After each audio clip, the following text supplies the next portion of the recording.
Good morning everybody. मैं Jagdish Ram, assistant professor chemistry, government college Gopalgarh. आज अपन केमिस्ट्री का एक बहुत ही महत्वपूर्ण विषय जिस पर चर्चा करने जा रहे हैं वो है त्रिविम रसायन। सभी प्रकार की कंपटीशन एग्ज़ाम, बीएससी, एमएससी सभी में ये काम आने वाला है। सबसे पहले अपन बात करते हैं स्टीरियो केमिस्ट्री या त्रिविम रसायन कहते हैं किसको है। तो रसायन विज्ञान की वह शाखा जिसमें त्रिविमीय संरचनाओं का यानी कि 3 डायमेंशनल स्ट्रक्चर्स का अध्ययन किया जाता है वो त्रिविम रसायन कहलाती है। तो इसके अंतर्गत त्रिविम रसायन में हम त्रिविम समावयवता के बारे में डिटेल से पढ़ेंगे। अब यहाँ बात आती है कि समावयवता कहते किसको है। तो सबसे पहले अपन समावयवता पर चर्चा करते हैं।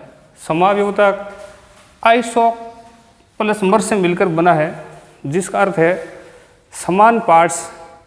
तो इसकी परिभाषा ये होगी कि लगभग जिनका अणुसूत्र तो समान हो, 2 या 2 से अधिक ऐसे यौगिक जिनका अणुसूत्र तो समान हो लेकिन भौतिक या रासायनिक गुणों में भिन्नता हो तो वो यौगिक आपस में समावयवी कहलाते हैं या आइसोमर कहलाते हैं और इस परिघटना को समावयवता कहते हैं। समावयवता को 2 कैटेगरियों में बांटते हैं। एक होती है संरचनात्मक समावयवता यानी स्ट्रक्चरल आइसोमेरिज्म और दूसरी होती है त्रिविम समावयवता या स्टीरियो आइसोमेरिज्म। संरचनात्मक समावयवता किसे कहते हैं? ऐसे यौगिक जिनके अणुसूत्र तो समान हो लेकिन संरचनाओं में भिन्नता के कारण से उसमें भौतिक या रासायनिक या दोनों गुणों में समानता अन्य रह करके उसमें भिन्नता आ जाती है तो ऐसे यौगिक संरचनात्मक समावयवी कहलाते हैं और इस परिघटना को संरचनात्मक समावयवता कहते हैं। संरचनात्मक समावयवताएं 5 प्रकार की होती है। चेन आइसोमेरिज्म यानी श्रृंखला समावयवता, स्थिति समावयवता यानी पोजीशन आइसोमेरिज्म, क्रियात्मक समूह समावयवता यानी फंक्शनल आइसोमेरिज्म, मध्यावयवता यानी मेटामेरिज्म, चलावयवता यानी टोटामेरिज्म। त्रिविम रसायन के अंतर्गत अपन का जो त्रिविम समावयवता के अंतर्गत अपन मेनली प्रकाशिक समावयवता और ज्यामितीय समावयवता के बारे में डिटेल से इस चैप्टर में अपन चर्चा करेंगे। तो सबसे पहले त्रिविम समावयवता किसे कहते हैं? ऐसे यौगिक जिनके अणुसूत्र समान हो, संरचना सूत्र भी समान हो लेकिन उनका आकाशीय विन्यास यानी स्पेशल अरेंजमेंट भिन्न भिन्न हो तो वो त्रिविम समावयवी कहलाते हैं और इस परिघटना को त्रिविम समावयवता कहते हैं। त्रिविम समावयवताएं 2 प्रकार की होती है। एक होती है विन्यासी समावयवता है जिसे कॉन्फ़िगरेशनल आइसोमेरिज्म भी कहते हैं और सेकंड होती है स्वरूपणीय समावयवताएं या कन्फॉर्मेशनल आइसोमेरिज्म। विन्यासी समावयवता के अंतर्गत ऐसे यौगिक त्रिविम समावयव को एक दूसरे में इंटरचेंज करने के लिए आपको बॉन्ड को ब्रेक करना पड़ेगा यानी आबंध को बिना तोड़े आप एक समावयवी को दूसरे समावयव में चेंज नहीं कर सकते हैं। जबकि स्वरूपणीय समावयवता में बॉन्ड को बिना विदलित किए मुक्त अक्ष पर घूर्णन द्वारा एक समावयवी को दूसरे समावयवी में अपन है वो परिवर्तित कर सकते हैं। विन्यासी समावयवताएं 2 प्रकार की होती है। एक आपके ऑप्टिकल आइसोमेरिज्म यानी प्रकाशिक समावयवता और सेकंड है ज्योमेट्रिकल आइसोमेरिज्म यानी ज्यामितीय समावयवता। अब इसमें थोड़ा सा इसमें संरचनात्मक समावयवता के बारे में, श्रृंखला समावयवताएं क्या होती है, स्थिति समावयवताएं क्या होती है, ये 11th क्लास या बेसिक चीज़ हैं तो थोड़ा सा इस पर अपन चर्चा कर लेते हैं। फिर जो मेन टॉपिक होगा वो त्रिविम समावयवता पर अपन बाद में आएंगे।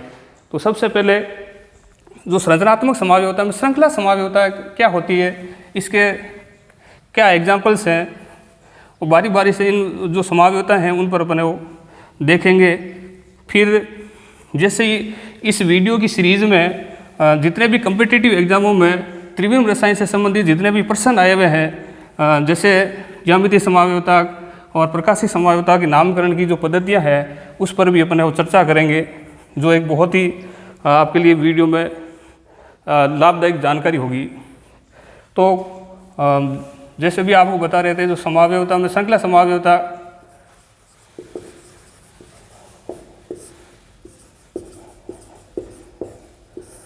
जिनमें अणुसूत्र समान होंगे, संरचना सूत्र में जो भिन्नता होगी कार्बन की श्रृंखलाओं में, जैसे उदाहरण के तौर पर C4H10 से ये कोई भी जो एल्केन है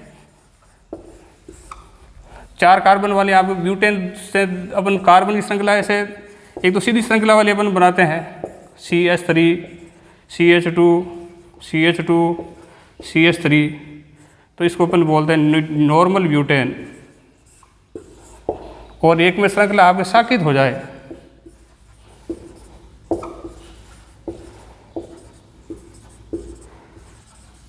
तो ये आइसोब्यूटेन।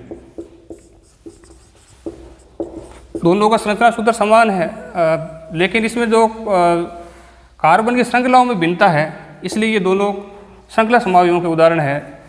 इसके बाद में अपन जो दूसरा प्रकार अपन देख रहे थे श्रृंखला समावयवता के बाद में स्थिति समावयवता, इसके भी एक दो अपन एग्जाम्पल्स लेते हैं।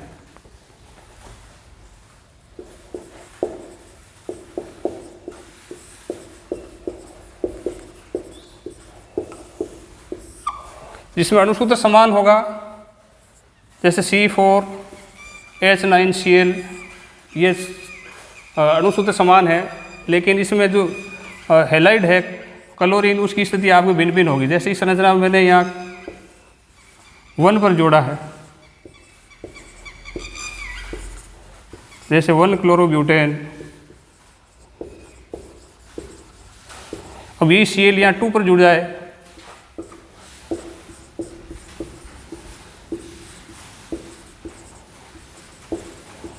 तो ये 2 क्लोरोब्यूटेन।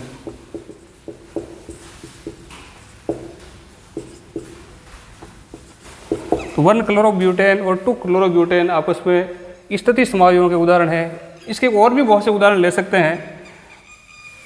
फिर अपन तीसरी जो समावयवता थी संरचनात्मक समावयवता में, क्रियात्मक समूह समावयवता, जिनके अणुसूत्र समान होंगे लेकिन जो भौतिक और रासायनिक गुणधर्मों में जो भिन्नता है वो क्रियात्मक समूह भिन्न होने के कारण से भिन्न आगे हो जाएंगे।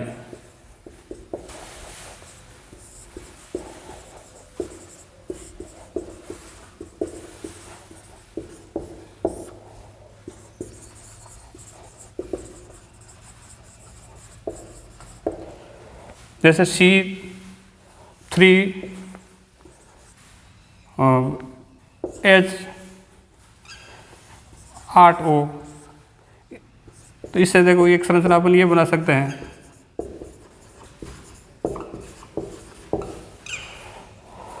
Propanol, 1 propanol.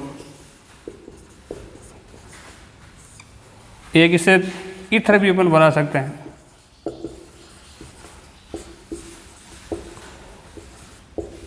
मेथॉक्सीएथेन,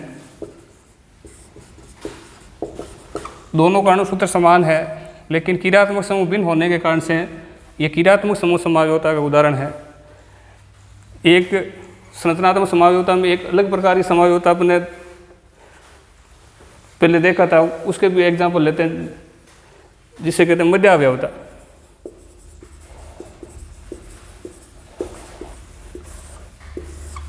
ये एक विशेष प्रकार की समावयवता होती है जिसमें वही क्रियात्मक समूह मध्यावयवता दर्शाते हैं जिसकी 2 वैलेंसीज आपके फ्री हो। जैसे ईथर का भी अपन एग्जाम्पल ले लेते हैं, जिसमें दोनों साइड में भिन्न भिन्न एल्किल समूह जुड़े हुए होंगे।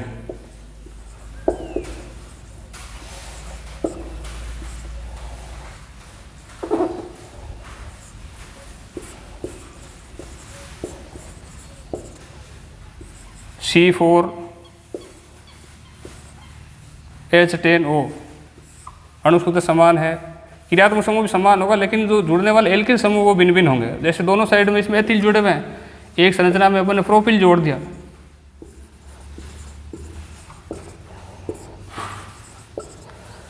ये कहलाता है एथोक्सीएथेन, ये कहलाता है मेथोक्सीप्रोपेन। तो ये दोनों मध्यावयवों के उदाहरण है। और एक अपने चलावयवता या टोटोमेरिज्म, चलावयवता या टोटोमेरिज्म ये एक विशेष प्रकार की क्रियात्मक समूह समावयवता होती है, जिसका एक एग्जाम्पल कीटो इनोल समूह है, जिसमें कीटो समूह इनोल समूह में चेंज हो जाता है। जैसे उदाहरण के लिए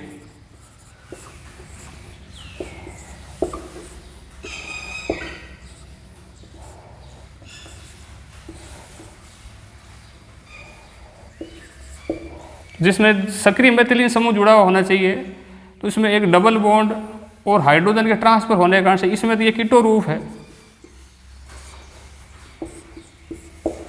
और इस संरचना में ये इनोल रूप में चेंज हो जाता है।